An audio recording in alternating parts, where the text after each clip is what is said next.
ఈ పవిత్రమైన ఉదయవేళ మా గురువుల సమక్షంలో నా తల్లిదండ్రుల ఆశీస్సులతో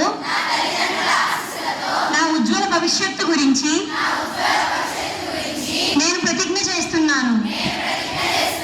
హారిక అనే నేను గొప్ప లక్ష్యాన్ని నిర్దేశించుకుంటున్నాను.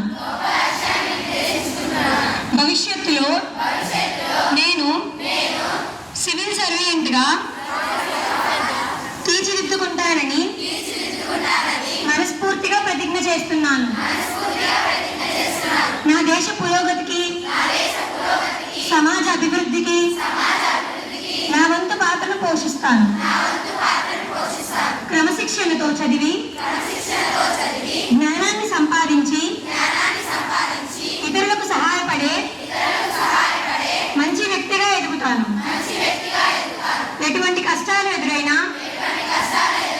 నా ఆశయాన్ని వదలకుండా నిజాయితీగా మరియు ఆత్మవిశ్వాసంతో ముందుకు సాగుతాను.